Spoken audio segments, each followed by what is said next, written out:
I'm Mary Pepino, and welcome to Fit for You, the show that teaches you how to live a healthier and more fit lifestyle. I'm so excited, as I always am, about doing my shows, but today's extra special. Why? Because my special guest is a very, very dear friend whom you may already know. She's been on my shows before. She is an icon, not only in the fitness industry, but an icon and role model for women, for people, for human beings, and for fitness. You may recall Bodyworks. It was the first female gym in the Youngstown area. And this is Eve opening her Bodyworks at her plaza in 1994. And I have a little picture here with the ribbon cutting and many dignitaries that attended. It was a really big deal when Bodyworks opened. I don't want to take up too much more time talking about Eve. I want her to tell you her story herself. Welcome to Fit for You. It's all about Eve.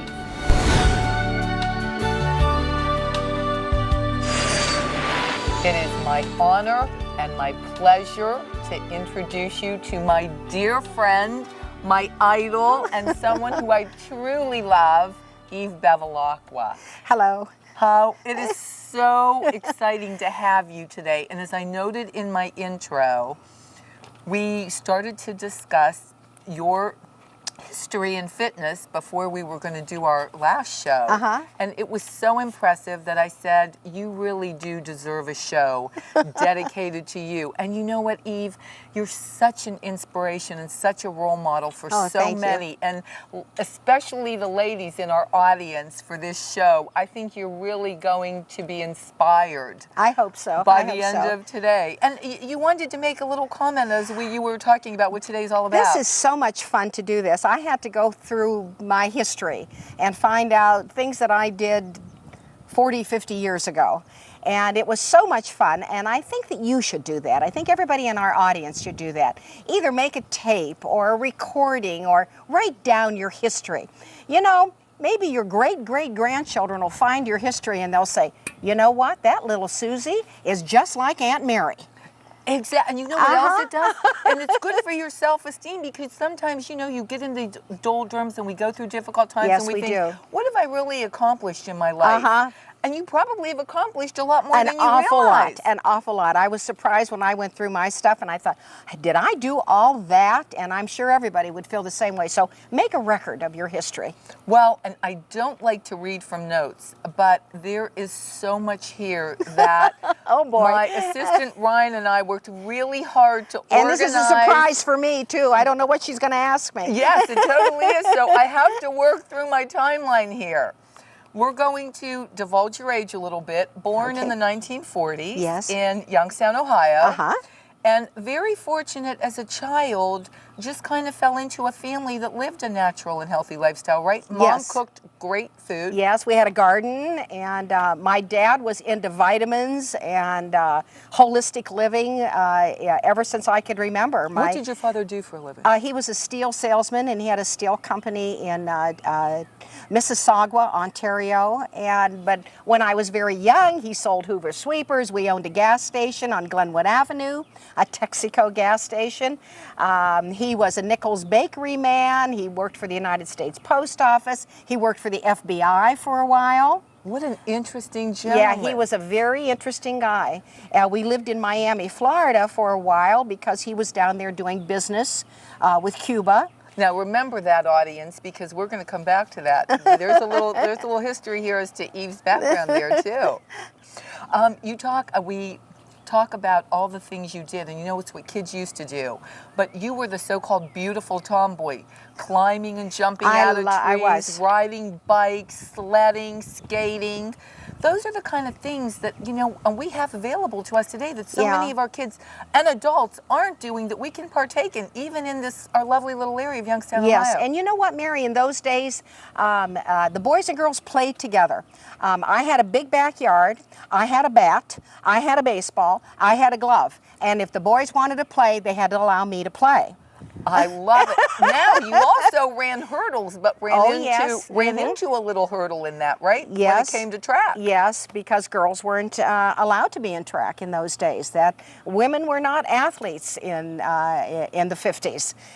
We were very well taken care of. Yes. But I loved to run, and I liked to jump hurdles, and Red Angelo was our coach at Cheney at that time, and I lived close to this high school, so I'd go up there and he would allow me to run with the boys until there was a meet, and then I wasn't allowed to. But he gave me a lot of pointers, and he was a very nice man. He was a good coach. And for the audience to sort of relate, if anybody watches the old I Love Lucy shows, which I adore, I do this too. is kind of the time frame we're talking about. Yes, you know, when the 50s. Yes. Happy days. Yes, and women working wasn't, wasn't very popular. Oh, no, my mother was home. Yeah, she did not work. Yeah, women had their place in society to take Absolutely. care of the men, and the men were the breadwinners. Yes.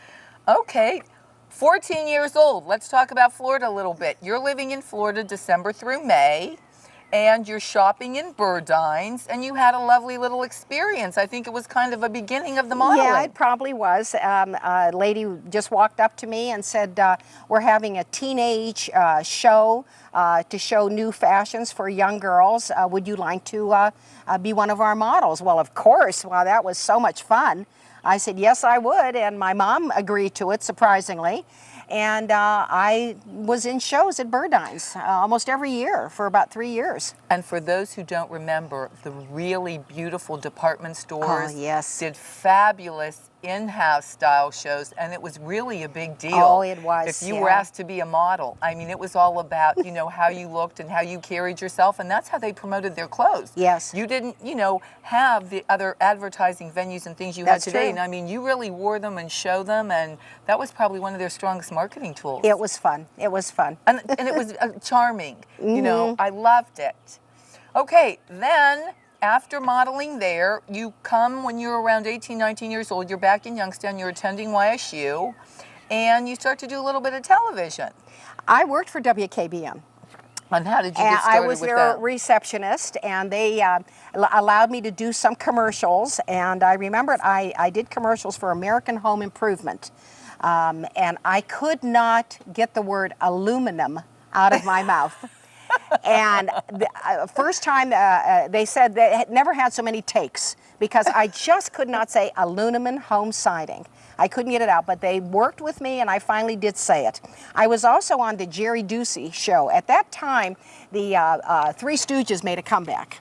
And Jerry Ducey, who was on WKBM, we had a lot of in-house shows. He was the fourth stooge, Stanley, the fourth stooge, and I was his secretary, Miss Eve. And I would be on once a week, and we would give little deputy badges to the children who did special deeds at home. It was fun. Oh, it was a lot of fun. Now, let me remind the audience then, there were 3 networks and basically 3 channels. Yes. It wasn't like we have, cable TV today. That's right. So if you were involved in television and you were on one of the network shows, even a local show, it was a huge ordeal. Yes. I mean, that was a really big deal. And let me tell you this, it was such an honor to work for Mr. Williamson, old Warren P. Williamson. What a great guy. What a wonderful motivator, and he was a teacher. He's a great teacher. Fantastic.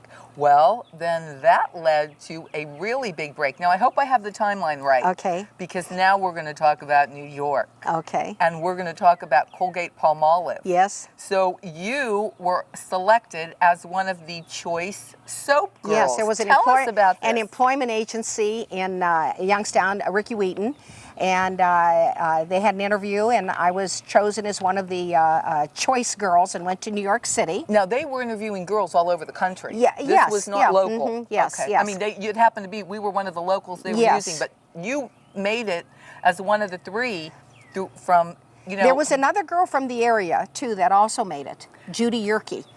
She was another one of the choice girls. Now, you were Miss? I was Miss Dry. There was Miss Oily. Miss Oily and Miss Normal. And Miss Dry always got a laugh. And we put on fashion shows in grocery stores. Keep in mind, there were no malls in those days. So we would have to go into grocery stores or department stores. And since we were Colgate-Palmolive, we went into grocery stores.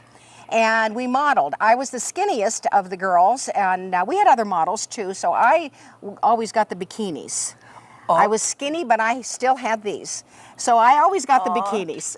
Now, mind you, we were in a grocery store. In a grocery store, in the middle of winter, in a bikini, in New York State, Pennsylvania, West Virginia. And our headquarters was in New York City. We went to modeling school while we were there. I was there when John Glenn had the parade. It was a lot of fun to be with Colgate-Palmolive. Because I was going to say, my note for this time in the timeline is that is when John Glenn circled the earth. Yes. And I don't even remember what year that was. I guess 62, 61. And you were living in New York at the Sheraton Hotel. At the Sheraton Hotel. And one night we decided to go to the Jack Parr show. Jack Parr, when we got there, we were very disappointed. He wasn't there. Orson Bean was there. Orson Bean used to take over Jack Parr's show. Well, you used to write these cards in the old days, and they would say, you know, do you have a question for the host or something? And we wrote on there, would you like to meet the Choice Girls? Well, that was very provocative in 1962. The Choice Girls, you know, where did these girls? So they did come and talk with us to ask us who we were.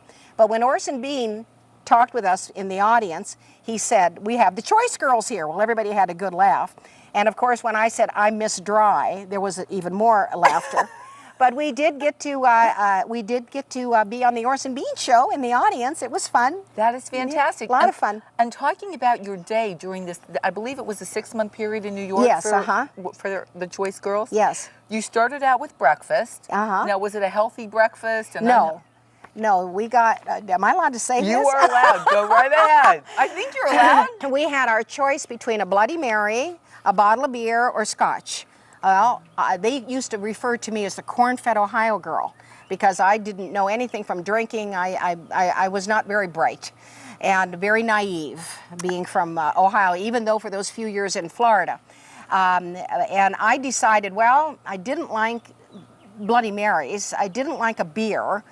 So I would try scotch. Well, it took me about a week to get used to it because I didn't like it. And we would just, every morning, because I guess they figured we had a hangover, which I didn't, but every morning we would get delivered to our room when we were in New York, our alcohol of choice. And I got used to scotch, and to this day I'm still a doer's girl. And did you have any food? When we would get down to the kitchen. I mean, they'd give you a little breakfast get to the restaurant, before. Because, and you know, I think that was so, you know, you would calm, so everybody was calm and relaxed. Yeah, I don't know what that was. I don't know what it was about, but we were calm and relaxed. Absolutely. And then you went from breakfast to modeling for 3 hours. 3 hours of modeling school. Yeah. And then lunch. It was fun. And then when we were on the road, you know, we would go on the road with our buses and go on the road to do our modeling shows. It was a lot of fun. It was very interesting. Okay, the 6 month is over and you're debating on what to do, and I think Mom and Dad step into the picture and say, what are you going to do? Yeah, they want me home anyhow. They wanted me to stay home. I came home and I got a job with Eve Bevilaqua Company. In Youngstown. In Youngstown. The Eve Bevilaqua Company were the sponsors for Plaid Stamps. Plaid Stamps was the competitor with S&H Green Stamps. And I was the Bonnie Lassie. I made my hair red and I wore a little tartan and a little plaid skirt. Now tell them who Bonnie Lassie is, because some of the She is the representative or the logo for Plaid Stamps. And I visited A&Ps in the tri-state area, and I opened redemption stores. When you get your books of stamps, you would go to the redemption store and buy something. I remember as a little girl, my mom remember? would go to the grocery store, and boy, it was a big deal, because then when she would come home with the stamps, we'd want to put the little stamps in the book. Then when you accumulated so many books, then you go to the redemption store and pick out whatever you could buy with the number of books you had. Yes, and that's what I did. I circled around, I did some of that, but at the same time, I also worked for Arby's. A lot of people don't realize that Arby's, the word Arby's, is not for roast beef.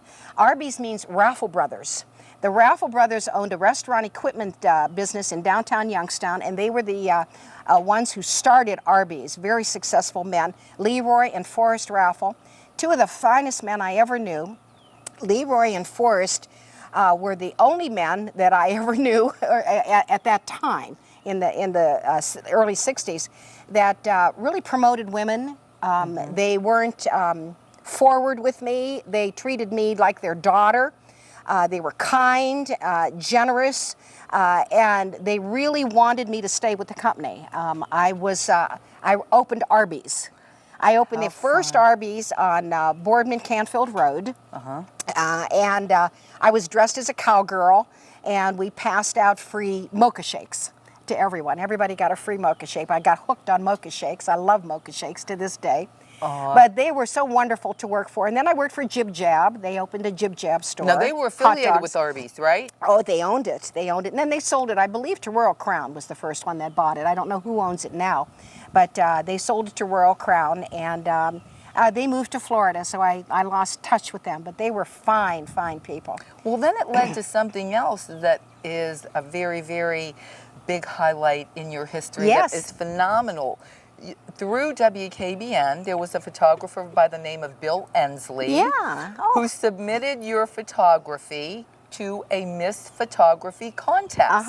Which I knew nothing about.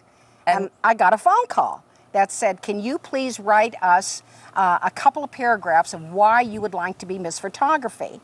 And then they told me who nominated me, so I called Bill immediately. He was a good friend. I used to babysit for him. He was a good friend, and Bill told me what I should write, so I did. And then they flew Mom and I to Atlantic City, right where Miss America used to be crowned. And I understand the Miss America competition is coming back to Atlantic City this year, which is wonderful. It was Master Photo Dealers and Finishers Association. Here's my trophy. And she won, needless to say, of all the candidates in the country. Well, you know what? I looked most like the girl next door. And that's what they were looking for. They weren't looking for someone real glamorous. They wanted someone that represented the Master Photo Dealers and Finishers Association. That's what they were. I don't even know if they're still in existence or not. Well, and you know what's funny, as we show some of your photos, at that time, and they're fabulous, and we wouldn't think twice about them today, but they were a little risque, some of the things. And let's go back to the bikini thing. Right. You know, I never quite got out of that one. I kept getting back into bathing suits, and that I worked for Steel City. You know that where the Vindicator comes in that orange slide-in thing? Yes. That sits next to your mailbox. Well, Steel City sold those, and I modeled for them, and we were all over, and my picture went to, I hope I'm not getting ahead of myself, my picture went to the Chicago Press Club. And cool. they had a little booth there, and they were showing what they make, what Steel City Manufacturing makes. Murray Fibus owned it at that time. And my picture was up there, and a photographer from Playboy saw my picture. And he called me first, and I was very flattered. And then he sent me tickets to come to stay at the Bunny Palace for 3 days. At this time, I was almost 21. My mother had a fit. She started making novena.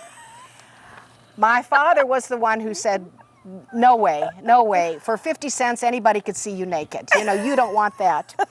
But I did have to turn it down. Now, I don't know if I would have been in the magazine. What they do, they bring you in, and then they take a picture. If it's good, you're the centerfold. If you're excellent but not centerfold material, you're in the front of the magazine or the back of the magazine. But I never did get a chance to go, and that's one of my regrets. Another one, when I was Miss Photography, I won a screen test in Hollywood. And my mother would not sign the contract. I was not quite 20, and she wouldn't sign the contract till they took it out, because she said, you'll turn out like Judy Garland and Marilyn Monroe. Did they want something in there like nudity, or did they want something in there like... No, it was just a screen test to see if I could make it and I could be a good actress, which would have been fun to find out. And I said to my mother, it's a chance to go to Hollywood. You know, nope, I don't want to go to Hollywood. I don't like Hollywood. Isn't it, when you think back to the times, isn't it funny how different things were thought of, as opposed to, you know, younger generations that are watching the show today that can't even relate to the mindset. Yeah, we were not allowed to make our own decisions. Our parents made decisions for us. Absolutely. Yes. Mm-hmm. Now, after that, after you win Miss Photography and you spend a fabulous year, I believe you come home and then you get married.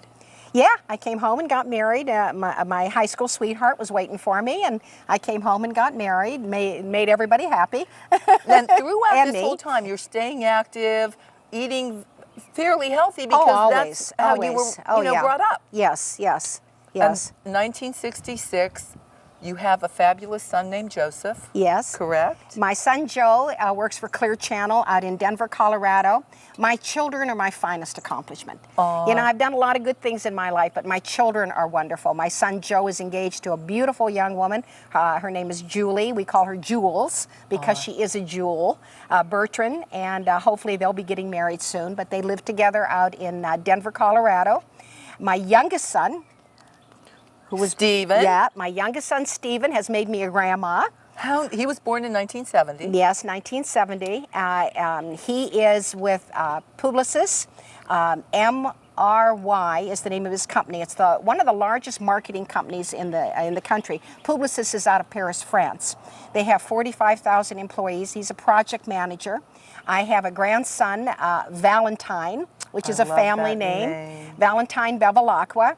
He is now 5, and I have a step-grandson, Cole, and I just went to his high school graduation. I just got back from his high school graduation. And I had the honor of seeing you sent me the photo of you and him. It's fabulous. Yeah, he's a doll. Now, in between Joe and Stephen, though, you had a little bit of work, and you were very similar to someone who was like one of my idols growing up. If anybody remembers Let's Make a Deal, the model was Carol Merrill.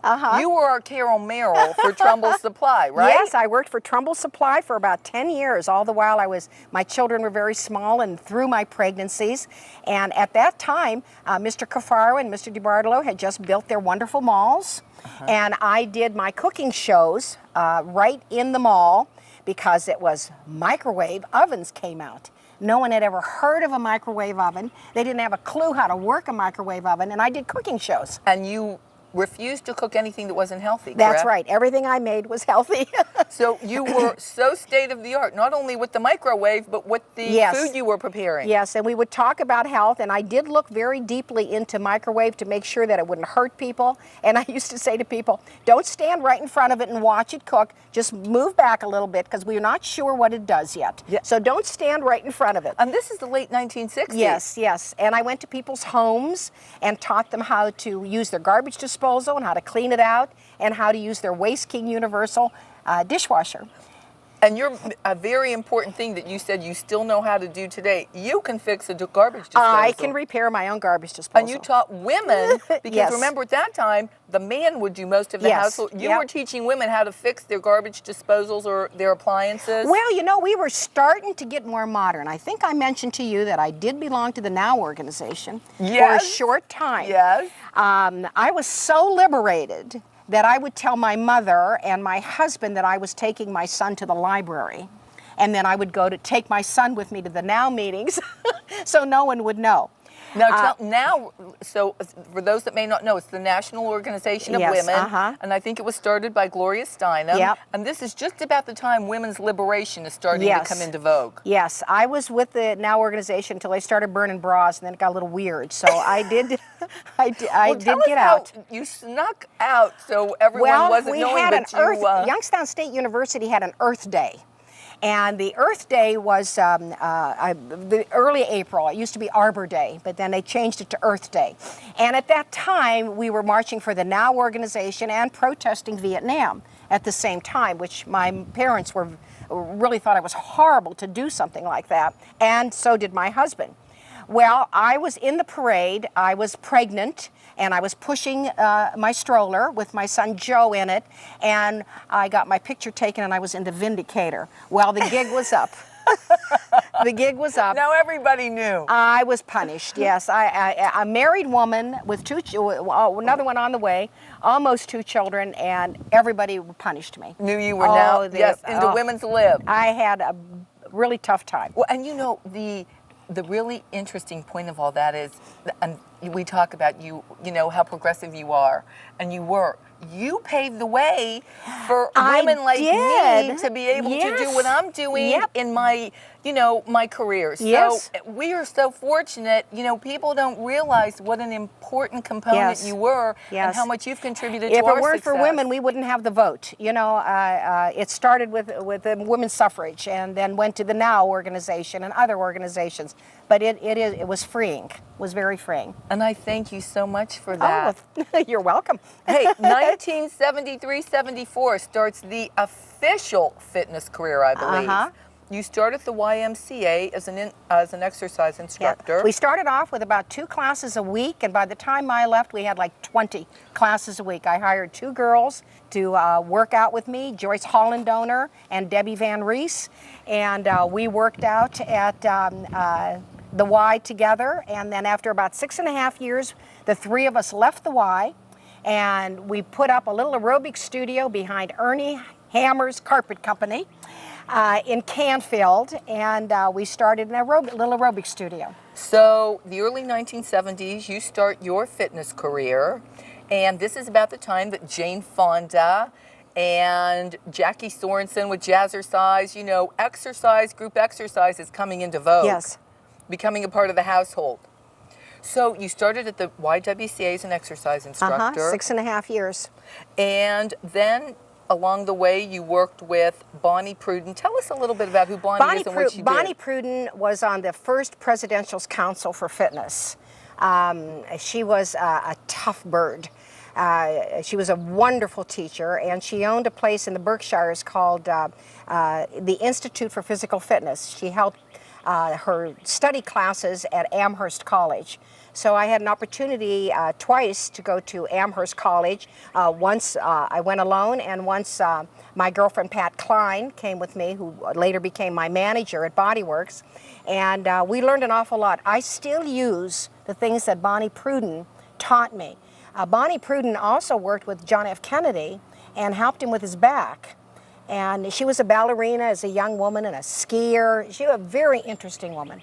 She was my idol. It's amazing how, when you have a solid foundation of really great education, how many of those characteristics you can carry, like you say, they're still valid today. Yes. That's amazing. Covert Bailey was one of my teachers. Covert Bailey wrote the Target Fitter Diet. Fat, Fitter Fat, remember?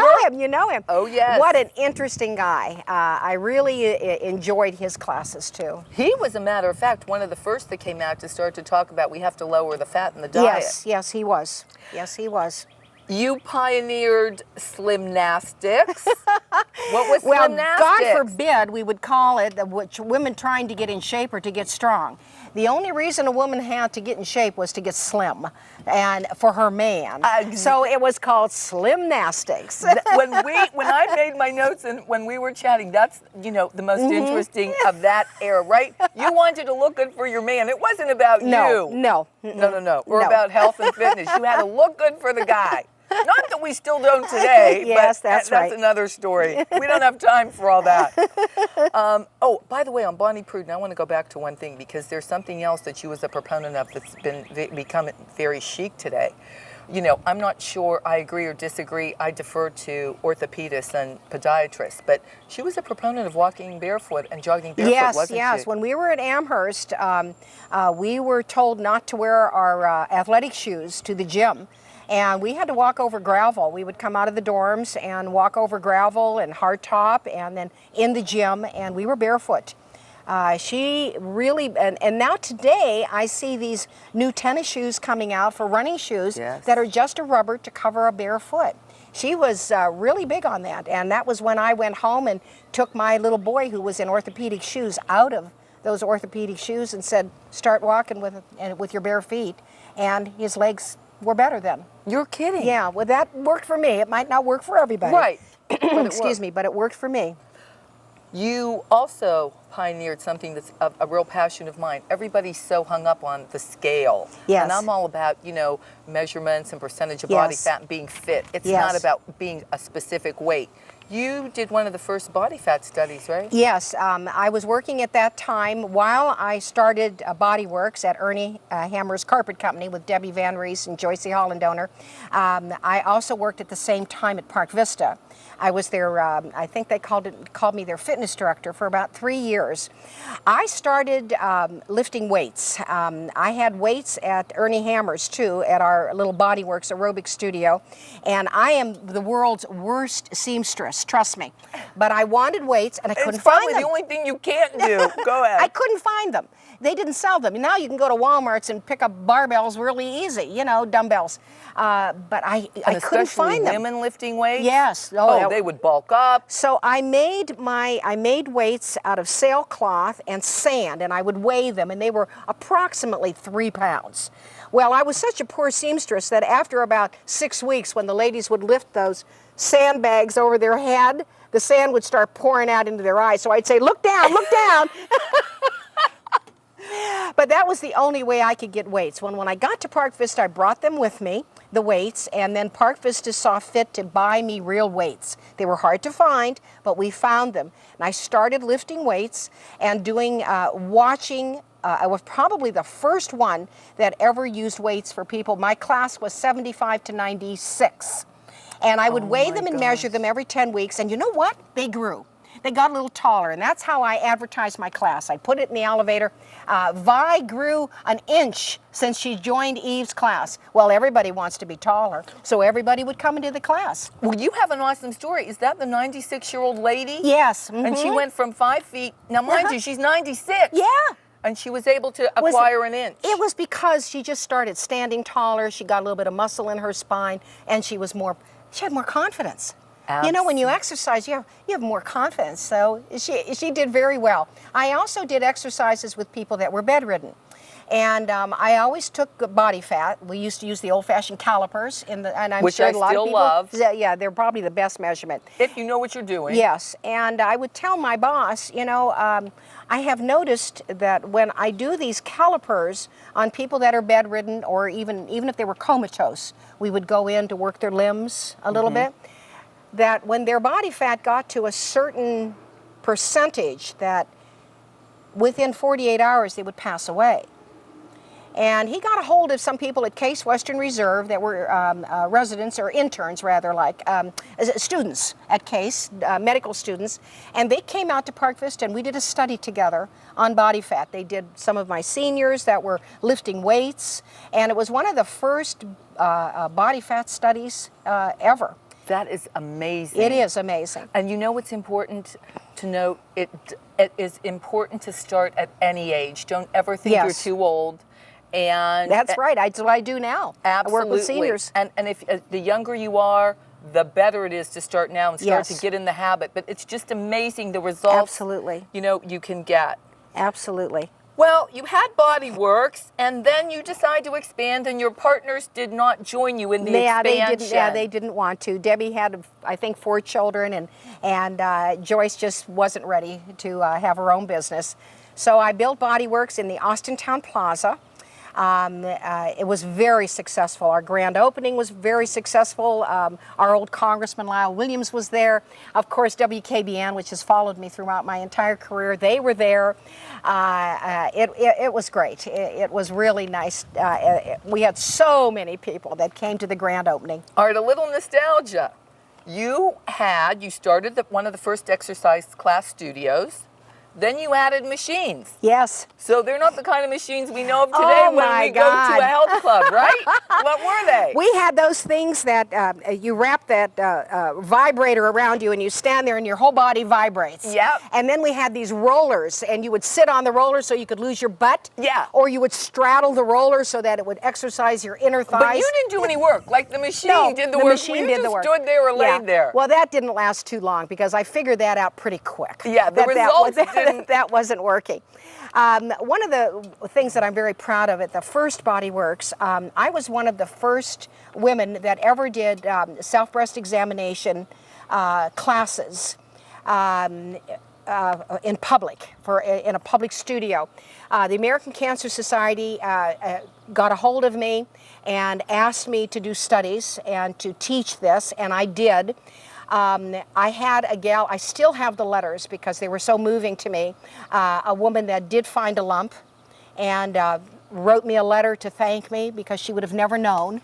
Because in those days, women did not do self-breast examination, but after they were taught, then they did. And I would remind them, every first of every month, I would say to them, don't forget your self-breast examination this week. And does anybody here not know how to do it? Well, no.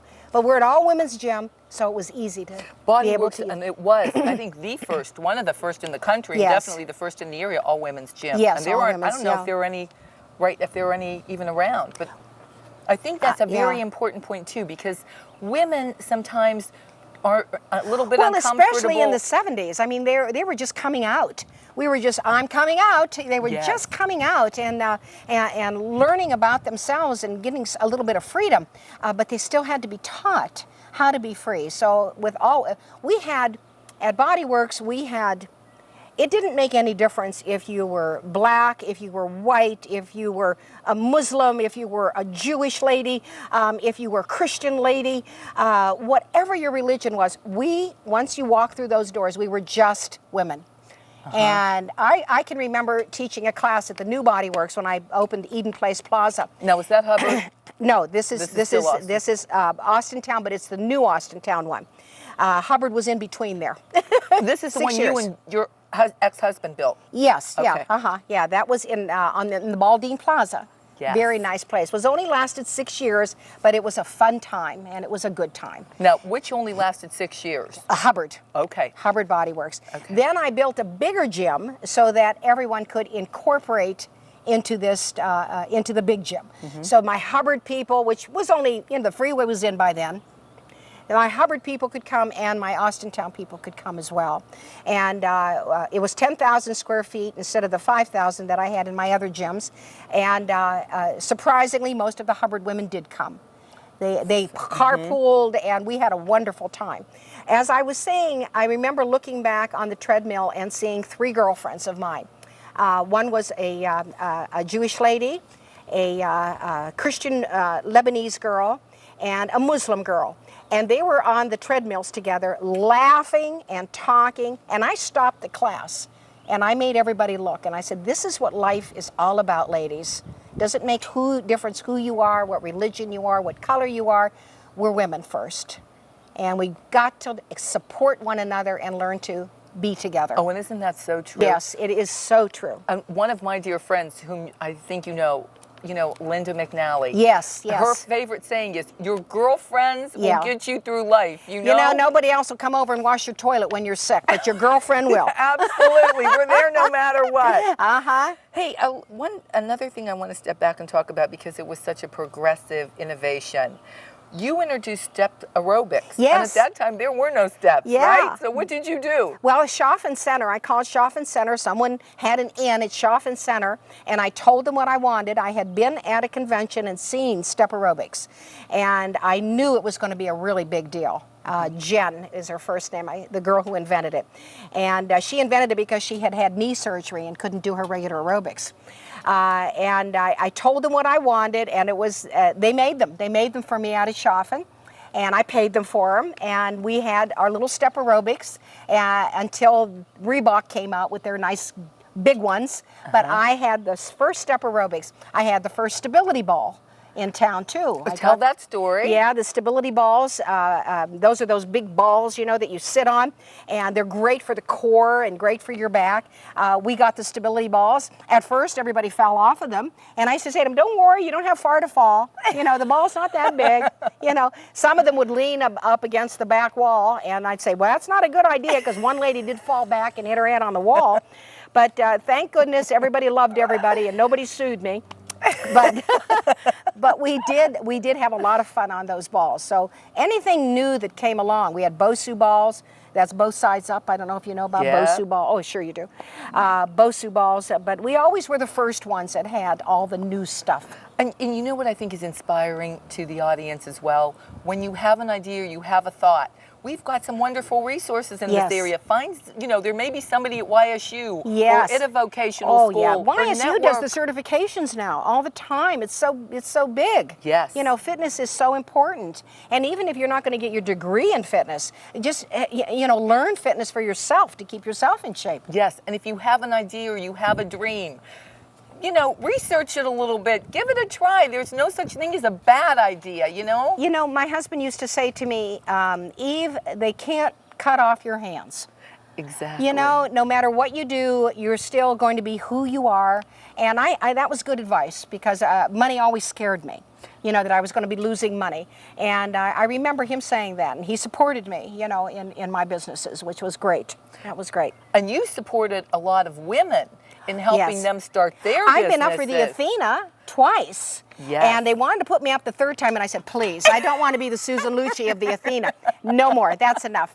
But I was put up twice, and it was by women that I supported and taught them how to help run their business, or supported them in a way that they would be able to sell more. Promoted their businesses. Always. I believe that women are very, very special, and you can do anything that you want to do. Yes. And you know, with BodyWorks, you started not only the first exercise class, you started massage. So that Yes, women we had could massage, we had manicures there and pedicures. Vitamin shop. Yes, we had a vitamin shop, we had facials. We had a lot of fun. We tried everything. Anything that would make, we even took dry cleaning in. We even had a lady who was a seamstress. You could bring your clothes because you lost so much weight. You could bring your clothes in, and Aggie would go ahead and adjust the clothes and make them fit you again. Yeah. And I don't know if you remember this, but I wouldn't be sitting here if it wasn't for you, because for 12 years, you were the fitness expert for WKBN, Yeah. and you did the segments on their news. Yes, yeah. And when you stepped away, they were looking for someone to replace you. We couldn't replace you, but the best they could, you know, they figured, well, Mary Pepino's okay, so we'll try her. Oh, I remember. I watched you, Mary. I remember you did a fine job. Oh, thank you. always I mean, do. like I said, you're such the idol. But so tell us about your 12 years and the different things you brought to, you know, it was. I loved KBN, and Anthony was my photographer. Just a fun time. I can remember one really distinct time. I was on a stability ball, and I had on, I thought it was lovely, this green t-shirt that was real slippery, wonderful. And I sat on the stability ball, and I started to go down on the stability ball to work my abs, and I fell off the ball. Anthony was so generous, he would always redo them. But it was a wonderful time. KBN has always been kind to me. I went to work at Copeland Oaks later, and KBN has supported Copeland Oaks and helped out there. They're wonderful people. Well, and then there was a gentleman there whom I met who was one of their finest that ended up coming over to Armstrong. Yes. And that's how Greg? Yes, Greg Roten, whom I love and adore. And that's how I've had the opportunity to do Fit for You. Yes, yep. So we just think the world of him. Yes, we sure do. I'm going to talk about a little bit of a difficult time, because, you know, we've talked about so many great times, and I think another important role you know, serve is a role model for people that are going through tough times, because 2004 was a divorce. Yeah. And you had your two boys, and you were in business, and your husband was involved in your business, and without getting too much into the detail.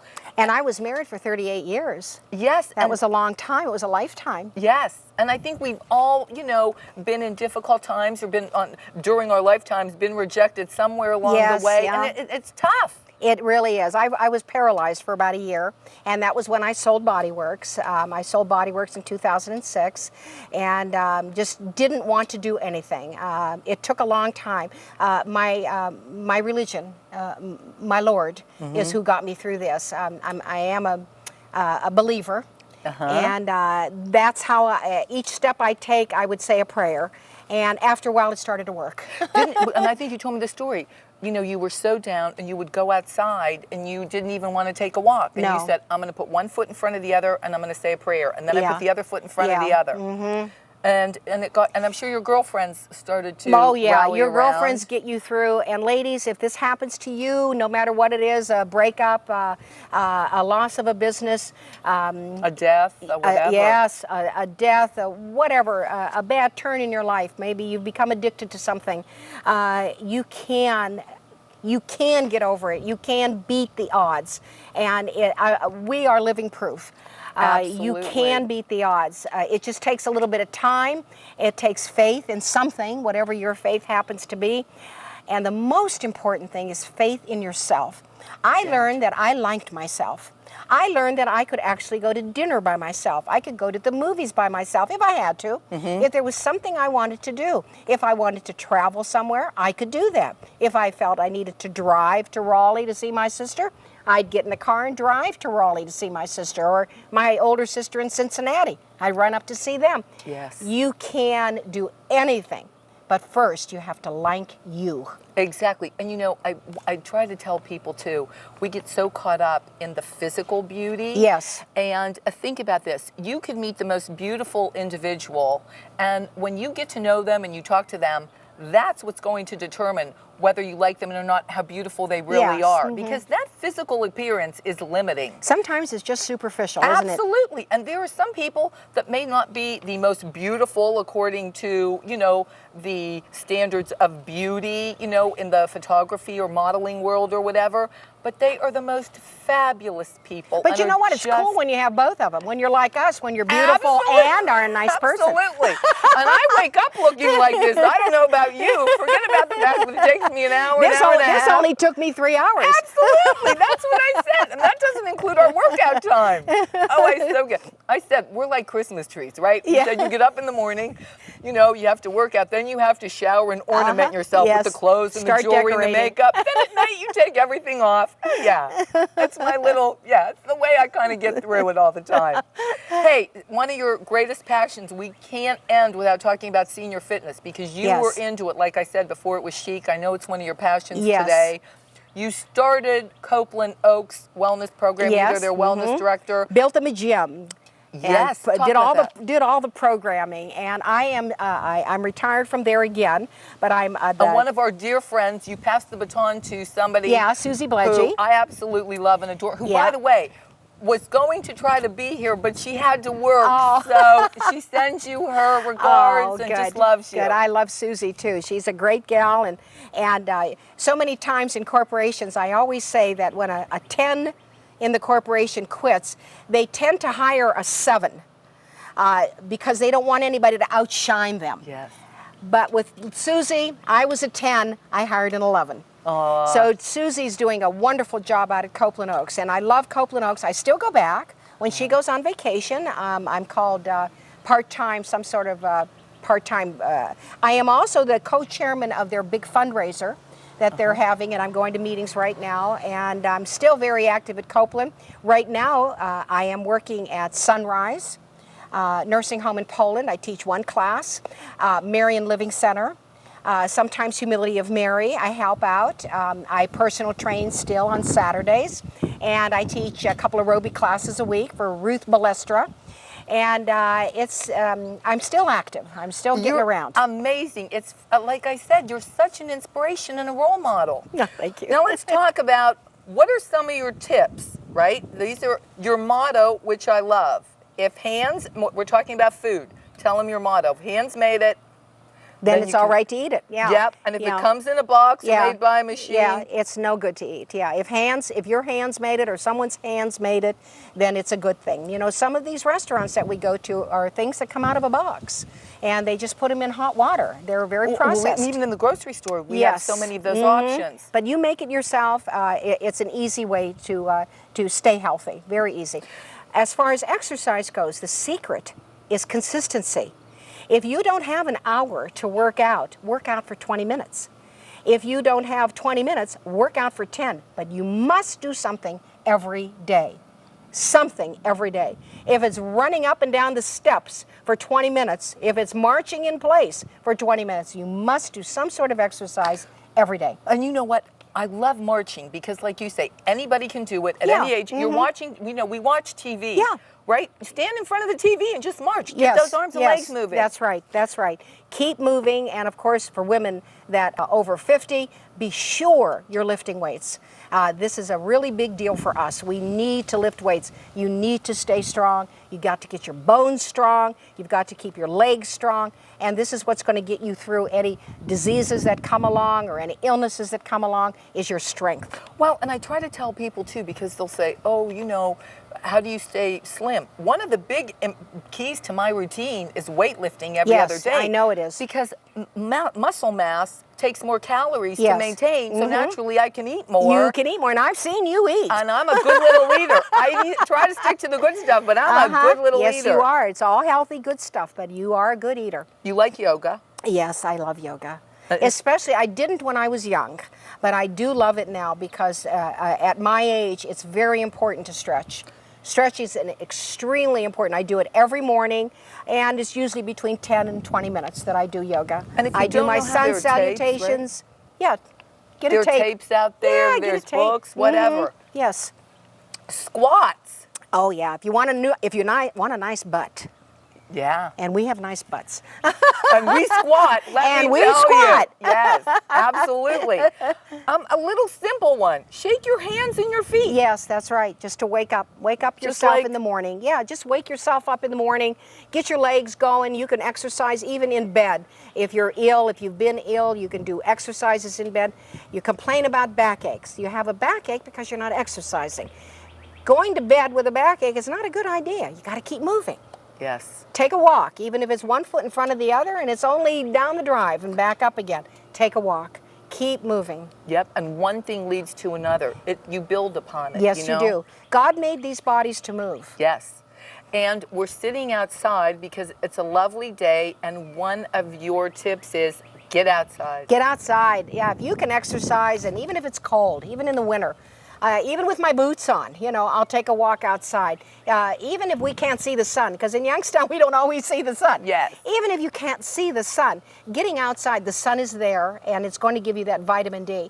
There's so many elderly people that I know that are taking 50,000 milligrams of vitamin D every week or every month. Yes. Because they're lacking. They're so sorely lacking. And the older we get, the more we stay indoors. If you're an indoor person, come outside. Go sit on your front porch. Get a chair. Sit in the driveway. Talk with your neighbors. Socialize and get a little bit of sunshine. Absolutely.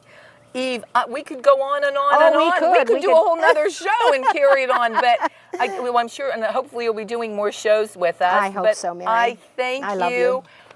We have a little something for you before we close. And again, if you have any questions, please email us at info@thefitnest.com, or you can reach us at 330-629-2992. And I just want to say thank you. Oh, I feel like Miss Photography My again. assistant, Ryan. 1963 all over again. Oh my God, they're little, but they're just a little something to say how thank beautiful. you. Thank you, Mary. We're going to close it out. And I love sweaty women. Oh, thank God, because we're sitting here and We're heat sweaty. is hot. I'm Mary Pepino. Thank you so much for watching Fit for You, and we look forward to seeing you on our next show. Thanks, everybody.